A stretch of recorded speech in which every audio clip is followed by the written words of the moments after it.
இப்போ வரிசையாக இதை வந்து கணிக்கிறோம் இப்படி ஆரம்பிப்பாங்க. ஏன்னா இங்கே ஒரு வெற்றி கிடைக்கும். ஓகே, அப்போ தமிழர்கள்ட்ட திரை மோகம் இருக்குது. இது எல்லா காலத்துலேயும் எடுபடுது. ஏஐ காலத்துலேயும் எடுபடுது, எம்ஜிஆர் காலத்துலேயும் எடுபடுது. அப்போ நம்மளுக்கும் வாய்ப்பு இருக்குது அப்படிங்கிற நம்பிக்கை அடுத்தடுத்து வரிசையாக வரப்போகிறவர்களுக்கு உருவாகும்.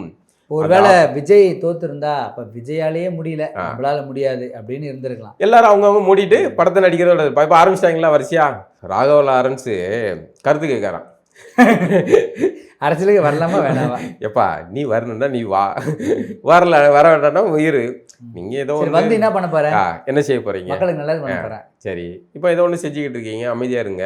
அப்போ என்னன்னா விஜயோட வெற்றி வந்து பல பேருக்கும் வந்து ஆசையை, ஓகே அப்போ நமக்கு ஒரு இடம் இருக்குது அப்படிங்கிற ஒரு நம்பிக்கை. அதுதான் இந்த சேட்டை இப்போ ஆரம்பிக்கிறது.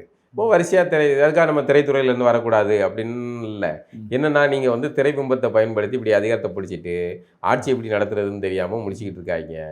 அதை வந்து அதுக்கான துறை சார்ந்த ஆள்கள் இருங்க, இல்லை மக்கள் பணியை செஞ்சுட்டு வாங்க, மக்கள்கிட்ட வேலை பார்த்துட்டு வரிசையாக வாங்க.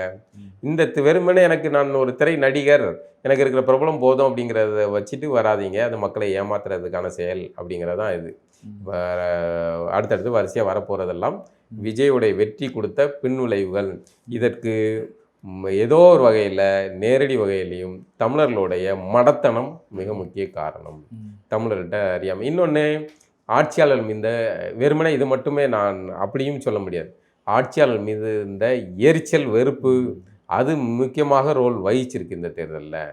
அது வந்து பெரிய அளவில் வேலை பார்த்துருக்கு. அதனால் எல்லாம் சேர்ந்து கலந்து இது பண்ணிட்டு அதுக்கு விஜய்க்கு சாதகமாயிடுச்சு. அதோடைய பின்விளைவுகளை அடுத்த தலைமுறை இன்னும் அனுபவிக்கும்.